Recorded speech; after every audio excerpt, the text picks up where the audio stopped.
lalu berusaha menyimpan sesuatu yang bisa membawa manfaat, baik untuk dirinya, untuk anak cucunya, maupun untuk keluarganya, untuk masa kini dan masa depannya. Kadang simpanan itu berbentuk uang, kadang berupa tanah, lain saat berbentuk pabrik, dan lain sebagainya. Sementara masa depan yang paling pasti adalah akhirat. Jika untuk masa depan dunia kita rela memeras keringat, membanting tulang, pergi pagi dan pulang petang, menyimpan uang, menyimpan tanah, menyimpan pabrik, pernahkah kita merenung jika satu saat kiamat datang, kita dibangkitkan dari kubur masing-masing, berdiri di padang mahsyar untuk mempertanggungjawabkan seluruh kegiatan hidup kita di dunia ini, lalu kita akan menuju ke alam akhirat. Sudahkah kita mempunyai simpanan untuk akhirat kita? Pada pertemuan kali ini saya ingin menyampaikan sebuah hadis di mana Rasulullah sallallahu alaihi wasallam bersabda, "Arba'un min kanzil jannah." Simpanan sorga ada 4 macam. Yang pertama, ikhfa'us sadaqah, menyembunyikan sedekah. Saudara-saudara kaum muslimin, sebagaimana yang kita maklum bahwa Allah Subhanahu wa taala melebihkan sebagian rezeki dari kita terhadap yang lain. Ada yang kaya, ada yang setengah kaya, ada yang miskin, ada yang setengah miskin, dan selanjutnya. Ada yang gajinya kecil tapi penghasilannya gede. Ada yang penghasilannya gede tapi nggak punya gaji. Ada juga yang memang gajinya gede dan penghasilannya gede. Kelebihan rezeki merupakan sunnatullah dan tidak harus membuat kita merasa lebih dari yang lain. Bahkan sebaliknya, kelebihan itu harus membuat kita ringan tangan untuk menolong mereka yang memang memerlukan pertolongan. Kalau saudara diberikan ilmu, maka pertanyaan akhirat cuma satu: ilmumu kau amalkan untuk apa? Kalau saudara diberikan umur yang panjang, pengadilan akhirat juga bertanya satu: umurmu kau habiskan di mana? Tapi kalau saudara diberikan harta, pengadilan akhirat akan bertanya 2: hartamu kau dapat dari mana? Kau belanjakan kemana? Dari mananya ditanya, dan kemananya juga ditanya.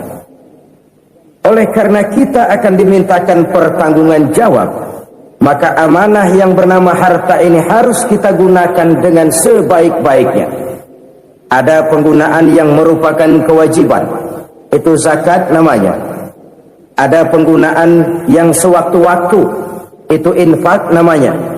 Ada yang lebih sewaktu-waktu lagi, dan itu sedekah namanya. Zakat dia terikat oleh haul dan nisab, oleh putaran batas waktu dan ukuran dari harta itu sendiri. Sedangkan infak terikat oleh situasi dan kondisi perekonomian seseorang. Sedangkan sedekah tidak terikat dengan apapun. Dalam kondisi seperti apapun kita bisa melakukan sedekah dengan yang terkecil sekalipun. Sampai-sampai Rasulullah sallallahu alaihi wasallam mengajarkan, la tahqiranna minal ma'rufi syai'an walau an talqa akhaka biwajhin talik. Atau ada hadis, tabassumuka fi wajhi akhika laka sedekah. Senyumanmu kepada temanmu adalah sedekah. Jadi untuk melakukan sedekah tidak harus dalam berbentuk uang. Dengan ilmu kita bisa sedekah, dengan tenaga kita bisa bersedekah, dengan pikiran kita bisa bersedekah, bahkan senyum kepada teman itu pun sedekah. Jadi kalau sedekah dengan uang memang belum punya uang, nyengir aja banyakin. Itu asal pada tempatnya, jangan lalu ketemu tiang listrik cengengesan. Tentu tidak pada tempatnya dan tidak wajar. Nah, sedekah yang paling dicintai Allah adalah sedekah yang disembunyikan. Artinya jauh dari sifat riya. Kan kadang-kadang ada orang sedekah itu disebutkan namanya. Apa tidak bagus? Kalau memang niatnya ikhlas, ya bagus-bagus saja. Untuk memberikan sugesti kepada yang lain. Si Fulan bin Fulan nyumbang sekian, diumumkan. Boleh kalau niatnya untuk memberikan rangsangan kepada yang lain supaya dia menyumbang lebih besar dari orang tadi. Tapi kalau itu mendatangkan ria, maka sedekah yang paling dicintai Allah adalah sedekah yang disembunyikan. Tangan kiri saja tidak tahu apa yang diberikan oleh tangan kanan. Sedekah yang dilakukan dengan ikhlas akan merupakan perbendaharaan surga, tersembunyi dari pandangan orang lain, tidak seorang pun tahu. Karena memang sikap yang baik adalah melupakan kebaikan dan mengingat kesalahan. Itu salah satu ciri orang bahagia. Orang yang selalu mengingat kesalahannya dan berusaha melupakan segala kebaikannya.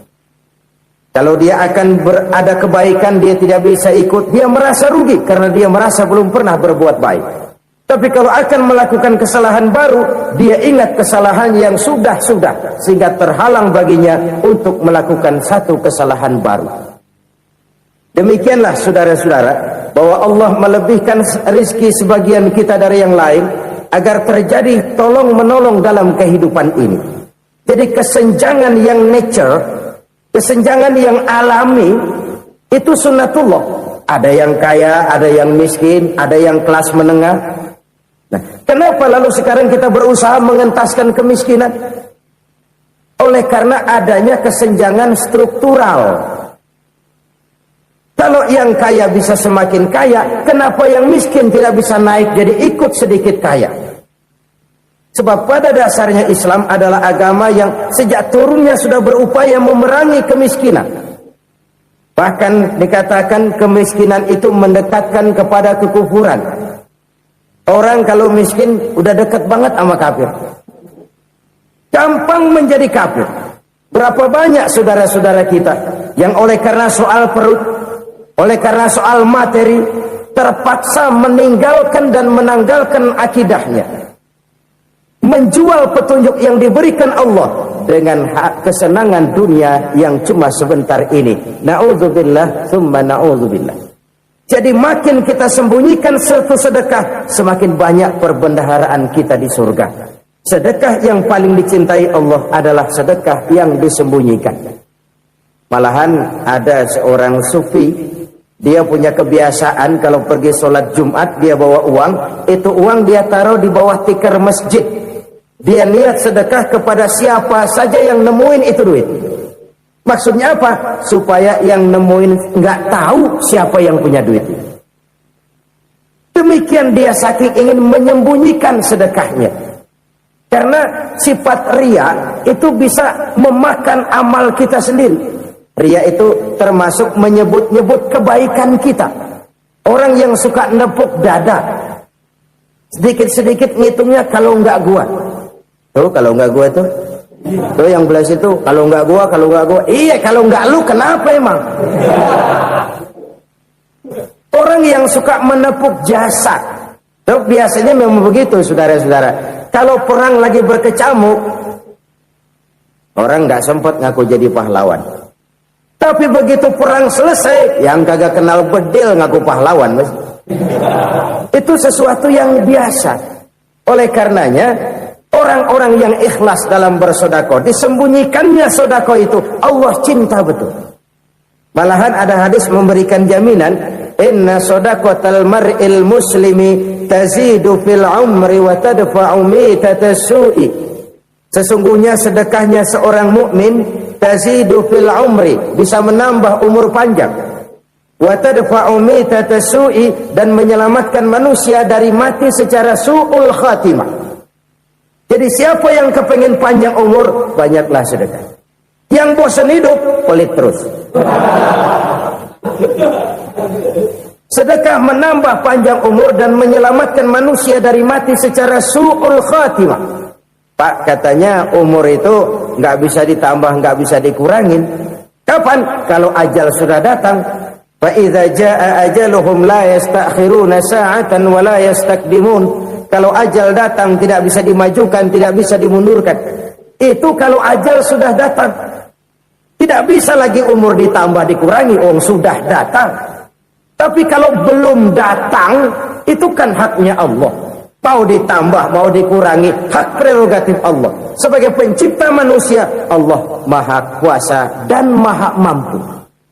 Sedekah ini menambah panjang umur dan menyelamatkan manusia dari mati secara su'ul khatimah. Itu orang mati kan sama ya, kondisinya mati, nggak nafas. Tapi hakikat mati kan lain-lain. Ada yang mati itu husnul khatimah, baik akhirnya. Misalnya lagi ngaji mati, lagi sholat mati, lagi sedekah mati. Ini yang dinamakan dengan husnul khatimah, baik di akhirnya. Sebaliknya ada yang su'ul khatimah, jelek di akhirnya. Ini yang jadi catatan akhir. Lagi nyekek botol, mampus. Lagi banting kartu, modar. Su'ul khatimah, jelek pada akhirnya. Sedekah menyelamatkan manusia dari mati secara su'ul khatimah. Dan kita semua kepengen mendapat husnul khatimah, jauh dari su'ul khatimah. Oleh sebab itu yang bisa menyelamatkan kita dari penyakit itu antara lain adalah sedekah yang disembunyikan, yang dikerjakan dengan ikhlas karena Allah, tidak karena kepengen dipuji orang, tidak karena ingin dikatakan orang pemurah. Sebab orang dermawan itu orang yang memberi tanpa harus diminta. Kalau masih harus diminta, ya belum dermawan namanya, masih harus diminta. Kalau nggak diminta ya tulus, lolos, polos. Saudara-saudara kaum muslimin rahimakumullah, harta adalah amanat dan akan kita pertanggungjawabkan. Allah melebihkan rizki sebagian kita dari yang lain agar kita saling tolong menolong, bantu membantu. Nabi janjikan, siapa yang meringankan beban saudaranya muslim di dunia, Allah akan meringankan bebannya di akhirat nanti. Sebuah jaminan dari baginda Nabi. Si orang yang kita bantu barangkali tidak bisa membalas, Allah yang akan membalas lewat jalan lain yang tidak pernah kita sangka-sangka. Ada orang tanya, Pak, ini ada orang nyumbang masjid sambil marah-marah, bagaimana? Saya bilang sumbangannya aja ambil, marahnya jangan. Marahnya jangan diambil, itu urusan dia. Saudara-saudara kaum muslimin rahimakumullah, umat Islam ini kan umat yang punya potensi besar. Kadang kita merenung, kenapa kadang-kadang pembangunan masjid kok lambat sekali? Kalau hotel hari ini peletakan pertama, bulan depan peresmian. Supermarket hari ini peletakan batu pertama, minggu depan peresmian. Tapi kalau sudah yang namanya masjid, kadang-kadang peletakan batu pertama sekaligus jadi batu terakhir. 3 tahun, 4 tahun, campur nebar jalak di jalanan, duit dijaring kayak ikan sepat. Apa tidak ada orang Islam yang kaya? Banyak. Apa tidak ada pengusaha muslim yang jadi konglomerat? Ada. Lalu yang belum banyak itu yang komit terhadap nilai-nilai agamanya. Akhirnya kita jatuh jadi umat yang lemah. Belum ada pengusaha konglomerat muslim buka pabrik supermi cap beduk misalnya umpamanya atau pabrik kecap cap sorban supaya identitas keislamannya sedikit kelihatan. Kita jatuh jadi umat yang lemah karena potensi tidak terinventarisir dengan baik. Kita ini ibarat kompor yang cuma matengin nasi orang lain. Potensi kita dimanfaatkan oleh orang lain. Ukhuwah Islamiyah kita baru terbatas kepada silaturahmi. Ukhuwah di bidang ekonomi kita lemah, ukhuwah di bidang kebudayaan kita lemah, apalagi ukhuwah di bidang politik kita lebih rapuh lagi. Padahal ukhuwah itu adalah totalitas kehidupan manusia, menyangkut ipolexosbud, memerlukan nilai-nilai ukhuwah. Jadi oleh karena itu mari kita menyadari, di dalam harta kita, walaupun kita yang cari, pergi pagi, pulang sore, peras keringat, banting tulang, di sana ada harta anak yatim, di sana ada hak masjid, di sana ada hak pesantren, Di sana ada had jihad. Berbahagialah seseorang apabila dia oleh Allah dijadikan keran. Keran itu menyimpan air, tapi tidak untuk dirinya, tapi disalurkannya kepada mereka yang memang memerlukannya. Saudara-saudara kaum muslimin rahimakumullah, ini yang pertama. Jadi perbendaharaan surga adalah menyembunyikan sedekah. Orang lain nggak tahu, kita pun nggak pernah ngitung-ngitung. Kita anggap lewat begitu saja, padahal itu deposit akhirat. Satu. Yang kedua, perbendaharaan surga itu apa? Wa kitmanul musibah, menyembunyikan kesulitan. Kadang orang takut menghadapi kesulitan, tapi makin kita merenung, hidup ini kan sebenarnya urusan. Takut sama urusan, ya jangan hidup. Tandanya orang hidup itu kalau punya urusan. Urusan melupakan problem. Problem sering menimbulkan kesulitan. Kesulitan bukan untuk ditakuti, tapi untuk diatasi dan dicarikan jalan keluarnya. Siapa sih orangnya yang nggak pernah sulit-sulit? Makin tinggi status sosialnya, makin gede urusannya. Makin tinggi kualitas imannya, makin berat tingkat kesulitannya. Cuma memang yang namanya enak itu seperti pelangi. Biang lala itu nggak pernah di atas kepala kita, di atas kepala orang melulu. Lo sih enak lo, kata kita. Dia juga bilang yang enak kan lo. Pelangi itu nggak pernah di atas kepala kita. Kata tukang beca, aduh enak ya naik Mercy. Kata tukang beca, apa yang di dalam mobil Mercy? Aduh enak bener tukang beca, di jok ngeringkuk ngorok pulas bener. Saya kamar pakai AC, sejuk, tempat tidur sutra, empuk, alga, spring bed, kulak-kulik, nggak bisa pulas kalau belum minum Valium, belum tidur. Enak bener tukang beca, di jok ngorok nggak tahu wetan kulon. Si tukang beca bilang yang di Mercy enak, yang di Mercy bilang tukang beca enak. Inilah enak, nggak pernah di atas kepala kita, di atas kepala orang lain melulu enak itu. Nah, saudara-saudara, yang merupakan perbendaharaan surga itu orang yang bisa menyembunyikan kesulitan, baik pribadi ataupun rumah tangga. Ini terutama rumah tangga yang jadi soalnya. Kadang-kadang kita ini kalau senang, sebaliknya kalau senang kita diam, kalem aja, cuek. Banyak banget duit kita, bawaan diam aja udah. Malah ketemu orang takut. Tapi begitu susah, sekampung tahu. Padahal Nabi mengajarkan perbendaharaan surga itu menyembunyikan musibah, menyembunyikan kesulitan. Kalau enak, cerita sama orang-orang. Kalau nggak enak, rasain sendiri, tekan sendiri, atasin sendiri. Kita kan sebaliknya, tenang kita diam, asal lagi susah, paling tidak kita nyari teman buat cerita kesusahan. Siapa orangnya yang nggak pernah susah? Cuma soalnya bagaimana kita mengatasi kesusahan itu sendiri. Begitu juga misalnya kalau orang sudah berumah tangga, itu orang tuanya harus menjadi tempat dia cerita yang enak-enak saja. Yang nggak enak rasain berdua, selesaikan berdua, atasin berdua. Jangan dibalik.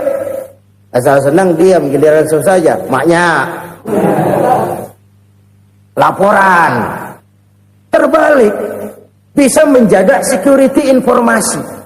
Maka nama bayam keluar diam, malah sulitan. Enak amat lo makan daging ayam. Security informasi. Saudara-saudara kaum muslimin rahimakumullah, ujian yang terberat itu yang pernah diberikan kepada para nabi, para rasul, para aulia, para ulama. Makin tinggi keimanan, makin berat bentuk kesulitan. Ayo saya kemukakan satu contoh saja.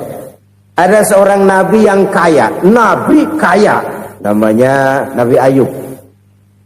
Iblis kalau orang begini kan keki, ibadahnya rajin, kaya. Yang kayak begini susah digodain. Kalau ibadahnya rajin, miskin, kali bisa disogok. Sini imannya mantap, ibadahnya rajin, kaya, nabi lagi. Oh, tapi namanya iblis, nggak kurang akal. Laporan, Tuhan, kenapa Les?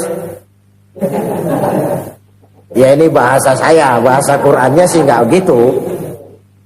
Itu hambamu yang namanya Ayub, dia rajin ibadah cuma karena dikasih kaya aja. Coba kasih miskin dia, berhenti dia sembahyang. Ah, kamu bisa aja. Saya tahu Ayub itu hambaku yang ikhlas. Saya buktiin Tuhan, silahkan. Dibuktiin lah, iblis turun ke alamin. Yang mula-mula dia lakukan, dia rusak sawah ladang Nabi Ayub. Dia binasakan binatang ternak Nabi Ayub. Sehingga dalam waktu singkat, jatuhlah Nabi Ayub dari orang paling kaya, jadi orang paling miskin. Beliau masih ibadah di mihrab dalam masjid. Datang iblis. Saudara Ayub, ya. Lagi ngapain? Ibadah. Nyembah Allah, nyembah Allah. Oh, percuma. Kenapa? Tuhan yang ente sembah nih, dia udah bikin miskin ente. Sawah ladang ente hancur lebur, binatang ternak binasa. Sekarang ente jadi orang paling miskin. Ngapain nyembah Tuhan kayak begitu? Tekor. Udah berhenti dah ibadah, berhenti ibadah. Ini iblis sama Tuhan lapornya lain, yang dikerjakan kepada Nabi Ayub juga lain. Benar begitu iblis kata Nabi Ayub? Iya, sawah ladang saya habis buras, binatang ternak saya binasa, binasa. Saya miskin, bangpak. Apa jawab Nabi Ayub? Bukan innalillahi, ya ini hebat. Alhamdulillahillazi a'tani wa akhadha minni. Segala puji bagi Allah yang telah memberikan harta kepada saya dan sekarang mengambilnya lagi. Alhamdulillah. Allah yang ngasih, Allah yang ambil. Itu mah urusan Allah. Iblis cuman ibadah jalan terus, sujud lagi Nabi Ayub. Iblis seleher gondok banget. Dasar Nabi nggak mempan dia apa-apain. Miskin malah alhamdulillah. Allah yang ngasih, Allah yang ambil. Jadi kalau kita tidak komit, kita tidak terikat kepada kaya, miskin, senang, susah, apa yang bisa bikin kita susah? Jadikan kekayaan, kemiskinan, jadikan senang, susah sebagai anak buah yang bisa kita atur. Jangan kekayaan ngatur kita, jangan kemiskinan ngatur kita. Kita yang harus mengatur mereka. Senang, susah, kaya, miskin, bahagia, sengsara, jadikan itu anak buah yang bisa kita atur. Kalau sekarang kita kaya, lain saat boleh jadi kita miskin, semiskin-miskinnya. Allah yang ngasih, Allah yang ambil. Tenaga mana yang bisa menghalangi? Ibadah jalan terus. Iblis makin gondok. Dasar Nabi loh. Akhirnya apa? Nabi Ayub dikerjain, diberikan penyakit. Demikian fatal penyakitnya. Bayangin, udah miskin sakit. Masya Allah. Miskin sakit. Sakitnya nggak lama, kira-kira 16 tahun. Istrinya 3, 2 mental minta ceraiin. Ngerawatin laki bengek begini. Senang belum tentu, susah udah pasti nih. Cerai aja, cerai dah. Cerai. Tinggal satu Siti Rahmah yang setia menemani beliau. Sesetia-setianya hati perempuan. Satu saat Siti Rahmah bilang, "Bang, iya, abang kan Nabi, Bang. Lalu, namanya Nabi kan doanya jarang meleset, Bang. Maksud kamu minta kenapa sih sama Tuhan biar abang sembuh baik dah, Bang?" Siti Rahmah, "Iya. Saya sakit berapa tahun sih dah? 16 tahun, Bang. Sebelum ini saya sehat berapa tahun? Ya kira-kira 60 tahun, Bang. Nah, coba ente banding-bandingin, Rahmah. Saya dikasih sehat 60 tahun, dikasih sakit 16 tahun. Sudah nggak sabar mau doa kepada Allah minta sembuh. Saya malu kepada Allah. Diuji dengan yang luar biasa seperti ini, tidak mengganggu stabilitas kehambaannya. Dia tetap menghamba kepada Allah Subhanahu wa ta'ala. Saudara-saudara kaum muslimin rahimakumullah. Kunci menghadapi kesulitan itu apa? Allah jelaskan dalam satu ayat, wa basyiris sabirin alladzina iza asabathum musibah qalu inna lillahi wa inna ilaihi raji'un. Gembirakan orang-orang yang sabar. Siapa mereka itu? yang apabila mendapat musibah mereka kembali kepada keyakinan dasar segalanya dari Allah dan segalanya akan kembali kepada Allah. Ini konsepsi dasar dari sikap muslim dalam menghadapi berbagai kesulitan. Segalanya dari Allah, segalanya akan kembali kepada Allah. Kalau ini sudah kondisi dasarnya, maka kita akan lapang menghadapi kenyataan bagaimanapun pahitnya. Apakah itu namanya miskin, apakah itu namanya sakit, bahkan maut sekalipun. Maut sekalipun.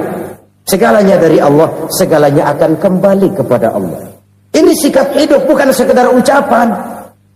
Kita kadang-kadang menjadikannya sebagai ucapan. Mulutnya sih nggak berhenti, innalillahi wa inna ilaihi rajiun, tapi nangisnya terus gerung-gerungan. Bukan itu, ini kesadaran moral. Kalau segalanya dari Allah, segalanya kembali kepada Allah, kan sebenarnya cuma nunggu giliran. Hari ini saya nyembayangin dia, entah hari apa saya disembayangin orang. Hari ini saya antar dia ke kubur, entah hari apa orang nganterin saya ke kubur. Hari ini saya tahlilkan dia, entah nanti kapan orang tahlilkan saya. Segalanya dari Allah, segalanya akan kembali juga kepada Allah. Oleh sebab itu saudara-saudara, kesulitan bukan untuk ditakuti. Kesulitan justru untuk diatasi, dicarikan jalan keluarnya. Dan tidak ada orang yang tidak pernah mendapat kesulitan. Tidak ada. Semakin tinggi status sosial, semakin tinggi kualitas keimanan, semakin besar juga tingkat kesulitan. Hanya saja bagaimana cara kita mengatasinya. Dan Al-Quran menyatakan, innama al-usri yusra. Di balik kesulitan itu pasti ada kemudahan. Roda itu berputar. Karena itu Rasulullah Sallallahu Alaihi Wasallam mengingatkan kepada kita, ta'arraf ilallahi firraha ya'rifka fisyiddah. Ingatlah kepada Allah di waktu kamu senang, supaya Allah ingat kepada kamu di waktu kamu susah. Kalau waktu senang kita ingat kepada Allah, kita susah, Allah tidak akan meninggalkan kita. Tapi kalau waktu senang kita jauh dari Allah, sujud tidak sempat, dengan masjid jauh, ketika senang kita lupakan Allah. Nanti begitu kita susah, Allah lupakan kita. Dan itu menyakitkan. Oleh karena itu orang-orang tua kita dulu bilang, kalau lagi sehat ingat-ingat lu bakal sakit nanti. Kalau lagi kaya ingat-ingat satu saat kita bakal jatuh miskin. Bahkan kalau lagi muda ingat-ingat kita bakal tua. Dan yang terpenting kalau lagi hidup ingat-ingat kita bakal mati. Saudara-saudara kaum muslimin rahimakumullah. Jadi yang kedua yang merupakan perbendaharaan surga, menyembunyikan musibah. Saudara-saudara kaum muslimin rahimakumullah. Hal ketiga yang merupakan perbendaharaan surga adalah wasilatur rahmi. Orang yang suka bersilaturahmi. Sebagaimana yang kita maklum bahwa manusia adalah makhluk yang disebut zon politika. Makhluk sosial yang tidak mungkin hidup sendiri-sendiri. Betapa dan siapapun kita memerlukan orang lain. Bodoh betul manusia kalau tinggal di tengah masyarakat tapi tidak mau bermasyarakat. Merasa hebat sendiri, pintar sendiri, gagah sendiri, kaya sendiri. Mungkin kalau mati juga ngubur sendiri. Jangankan kita di sini, di sorga saja Nabi Adam waktu sendirian bengong melulu, mondar mandir. Allah tegur dam sepi dam. Jadi ini kalau bahasa saya, iya Tuhan sepi ini nggak ada coret-coretan pisan ini. Diciptakan Siti Hawa baru anteng Nabi Adam. Itu di surga. Cobalah. Umpamanya saudara tinggal di Jakarta nih. Kayak bener. Apaan aja di Jakarta punya saudara dah. Jembatan Semanggi ambil. Monas, Buntel bawa pulang. Hotel-hotel ambil semua. Cuman tinggal di Jakarta sendirian, apa enaknya? Betapa dan siapapun kita perlu orang lain. Tidak ada seorang pun yang bisa memenuhi kebutuhan hidupnya secara sendiri-sendiri. Nah, Islam telah menyelamatkan manusia dari ras diskriminasi. Mengikat manusia dengan persaudaraan yang berlandaskan kepada akidah. Karena itu dianjurkan bersilaturahmi. Bahkan Nabi menyatakan, man arada ayyubsata lahu fi rizqihi wa yunsa'a fi atharihi falyasil rahimah. Siapa yang kepengen diluaskan rezekinya dan dipanjangkan usianya, banyaklah ia bersilaturahmi. Siapa yang kepengen dimudahkan rezekinya, hendaknya ia banyak bersilaturahmi. Kalau banyak teman, kesulitan kan paling tidak ada tempat cerita. Udah susah, sendirian kita pikirin diri, nggak ada tempat tukar pikiran. Cepet banget sama bengek. Dilawan sendiri. Nah, secara makro kita bisa berkata, tidak mungkin ada kemenangan kalau tidak ada kekuatan. Tidak ada kekuatan kalau tidak ada kesatuan dan persatuan. Tidak mungkin ada kesatuan dan persatuan tanpa semangat silaturahmi. Kalau umat Islam mau menang, dia harus kuat. Kalau umat Islam mau kuat, dia harus bersatu. Kalau umat Islam mau bersatu, dia harus membudayakan silaturahmi ini. Bahkan sampai-sampai kata Nabi, kalau bisa cari nilai tambah. Apa? Silman qata'ak. Bersilaturahmilah kau kepada orang yang marah denganmu. Masya Allah, indahnya ajaran agama kita. Orang yang marah pun kepada kita, kata Nabi, kalau bisa bersilaturahmilah kepadanya, kepada orang yang marah itu. Di situ nilai tambah. Cuman jujur nih hadis, ngucapinnya gampang, ngamalinnya yang berat banget. Orang marah sama kita, kita disuruh silaturahmi, ada apa malu? Lu marah, ada gua marahan lagi. Gue pikirin. Saudara-saudara kaum muslimin rahimakumullah. Tapi ini yang diajarkan, bahkan ini yang dicontohkan oleh baginda Rasul. Bagaimana begitu mudah, misalnya satu saat Abu Jahal ini ngatur strategi bagaimana bikin Muhammad celaka. Dia gali lubang di depan tempat tidurnya. Dia tutupin daun kurma. Terus dia panggil seseorang, ke sini. Kasih tahu Muhammad, pamannya sakit keras, minta ditengokin. Berangkat orang ini ke sana. Muhammad, labbaik. Pamanmu sakit keras, dia minta ditengokin. Baik, saya akan datang menjenguk beliau. Berangkatlah Nabi ke rumah Abu Jahal tanpa prasangka apapun. Abu Jahal udah pasang setil, selimut 3 rangkap setengah dipakai, persis kayak orang meriang. Tapi sembari ngintip dari balik selimut. Begitu Muhammad buka pintu, nah masuk perangkap nih. Muhammad jalan menuju tempat pembaringan. Makin lama makin dekat, makin lama makin dekat, makin dekat ke lubang yang dipasang oleh Abu Jahal itu. Dalam hati Abu Jahal, terus dah jatuh, mampus dah lo ini. Mampus lo hari ini nih. Apa yang terjadi? Malaikat Jibril datang. Muhammad, pamanmu cuma pura-pura sakit. Di depan tempat tidurnya ada lubang perangkap supaya kamu jatuh ke situ. Sudah, kamu pulang. Balik kanan Nabi. Sudah hampir jatuh ke lubang, balik kanan, pulang. Bayangin kecewanya Abu Jahal. Muhammad dikit lagi. Enggak, paman, saya pulang aja. Emosi bangun dari tempat tidur, enggak sadar kalau lagi pura-pura sakit. Lompat ngejar Nabi, dia lupa dengan lubang yang dia gali. Usah nyemplung sendiri ke dalam lubang.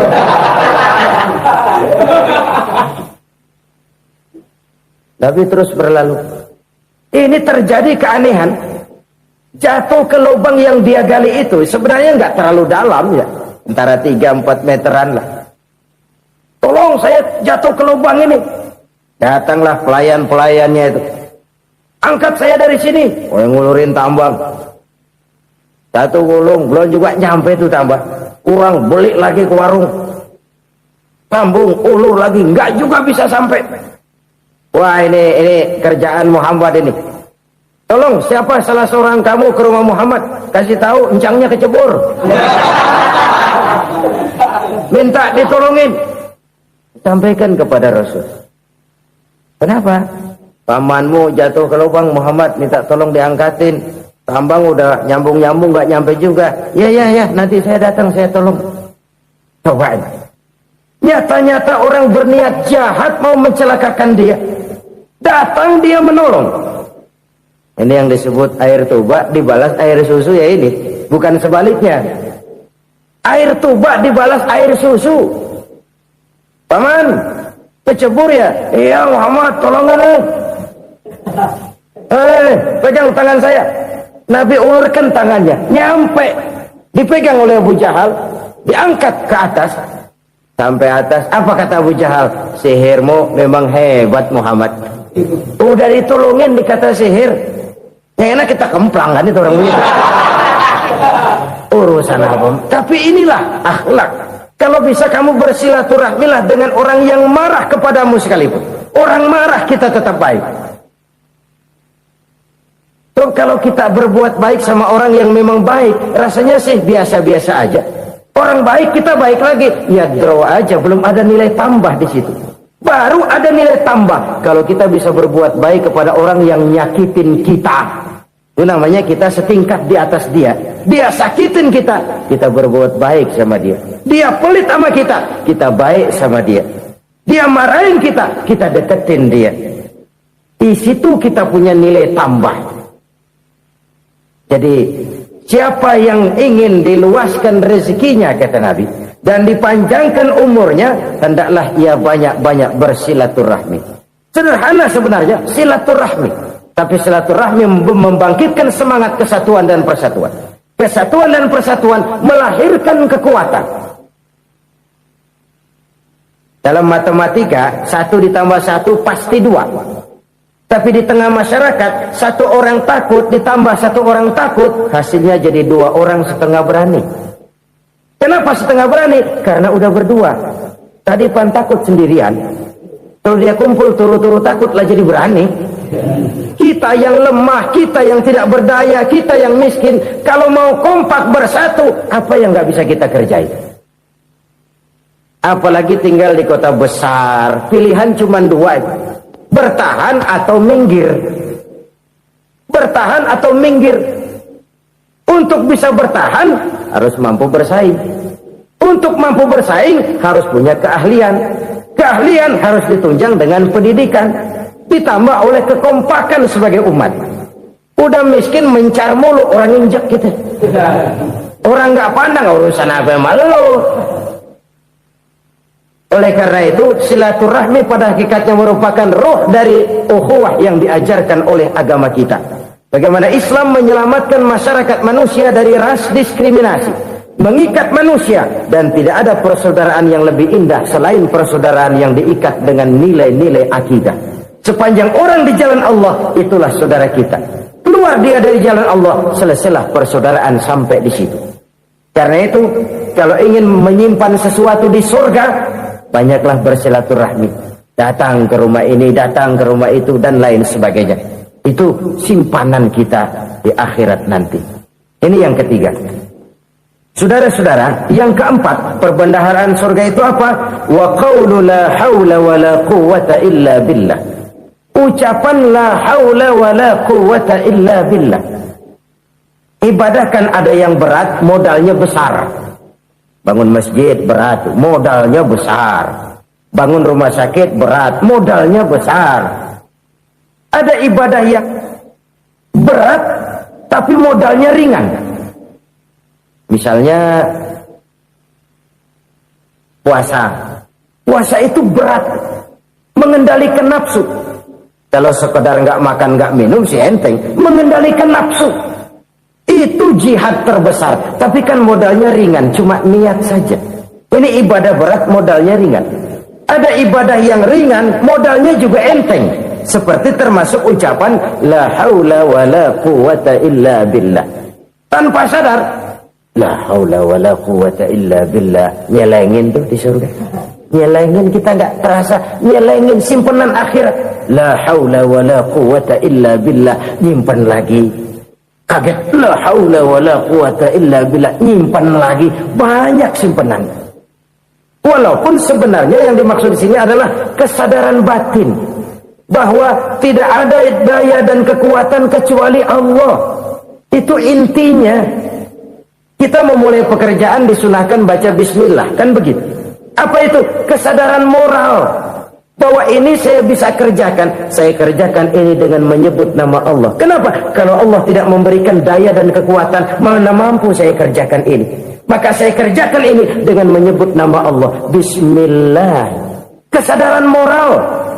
Manusia hanya wajib berusaha, tapi nggak pernah wajib berhasil. Banyak hal-hal yang kalau kita renungkan secara rasio nggak mungkin. Tapi jadi kenyataan. La haula wa la quwata illa billah. Tidak ada daya dan kekuatan kecuali bagi Allah semata-mata. Kesadaran moral akan kelemahan dan keterbatasan makhluk bernama manusia. Kadang kita kagum dengan otak, tapi kita sering lupa sama yang bikin otak. Padahal bagaimanapun hebatnya otak, yang bikin otak pasti lebih hebat dari otak. Nggak percaya, silahkan otak-otakan. Inilah kecenderungan. Kita kagum dengan pesawat-pesawat mutakhir, bukan main besi gede banget terbang itu. Alangkah hebatnya. Lalu apa yang bikin otak tidak lebih hebat dari itu semua? Kita puji laut, apa yang bikin laut tidak lebih hebat dari laut itu? La haula wa la quwata illa billah. Tidak ada daya dan kekuatan kecuali Allah. Apa yang bisa kita lakukan? Kalau tidak karena daya dan kemampuan yang diberikan oleh Allah kepada kita. Lahirlah sikap tawadu, rendah hati. Tidak melonjak menjadi angkuh dan sombong. Sadar akan kelemahan dan keterbatasan diri. Sebagai makhluk yang diciptakan oleh Allah subhanahu wa ta'ala. Jadi satu sisi ini ucapan yang berpahala. La haula. Jadi wiridan. Pada sisi lain ini kesadaran moral. Sikap mental, kesadaran batin, bahwa yang punya daya dan kekuatan itu cuma Allah. Kita nggak pantas untuk sombong, sebab sombong itu pakaiannya Allah. Kita nggak sedang pakai pakaian Allah, kegedean.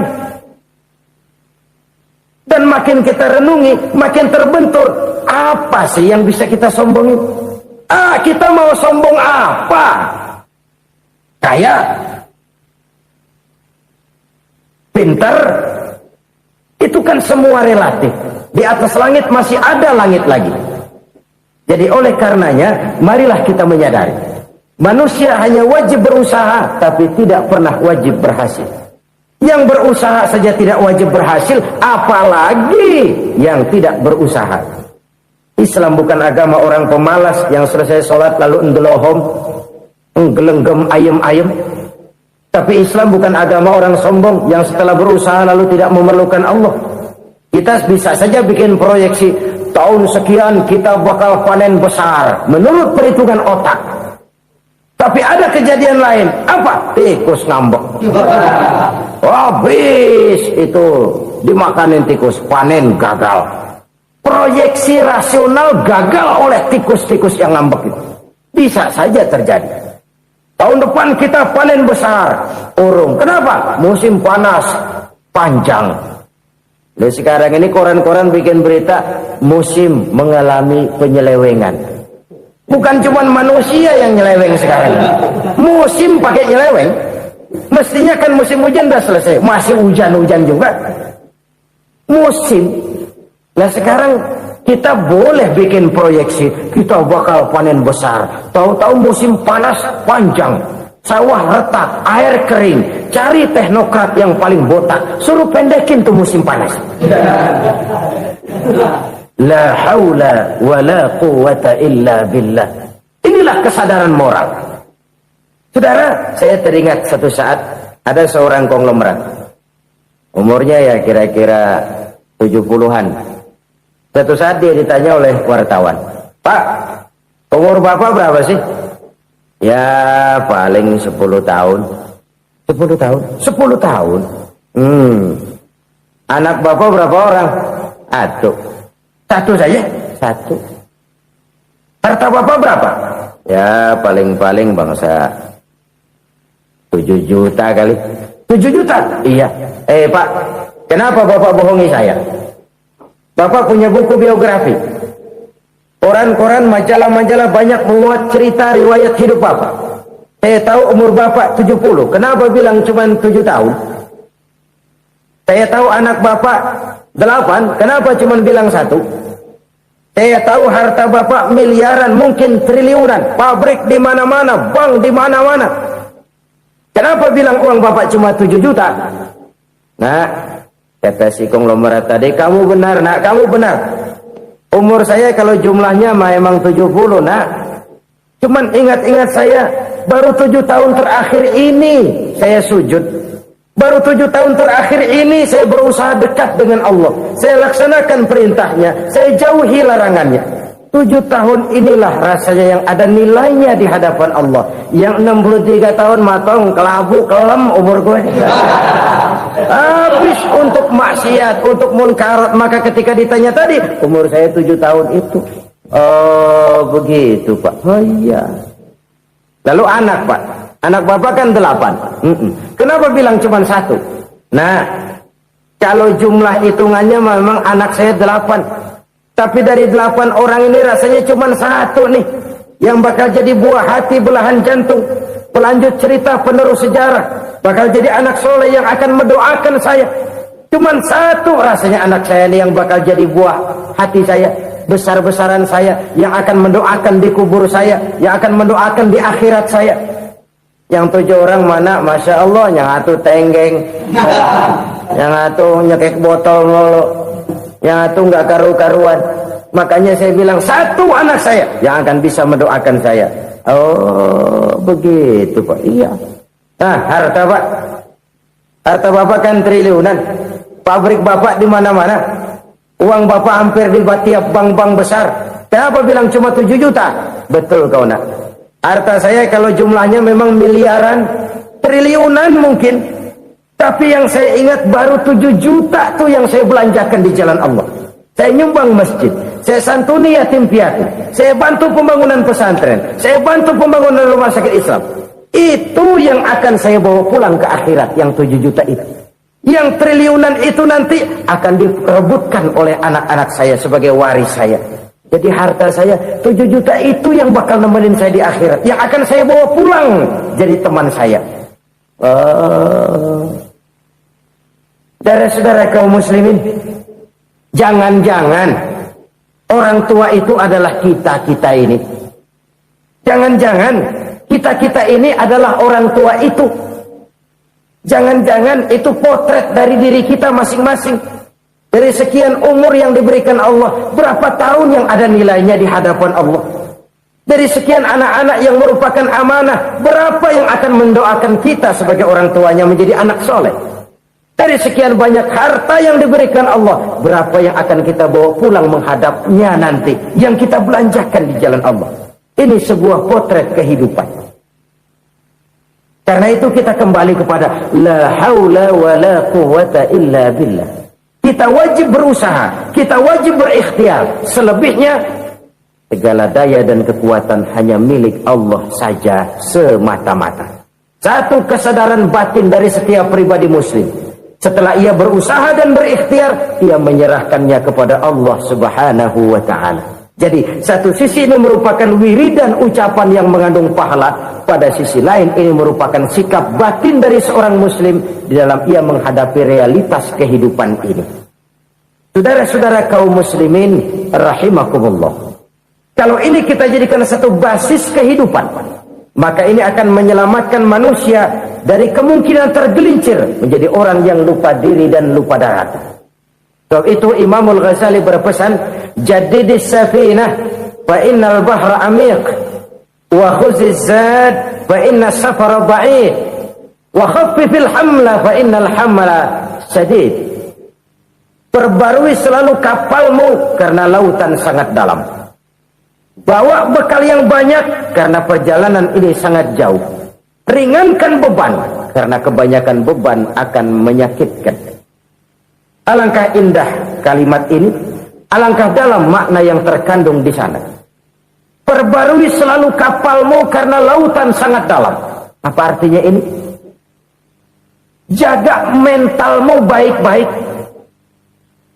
Pelihara imanmu baik-baik karena hidup penuh cobaan seperti lautan.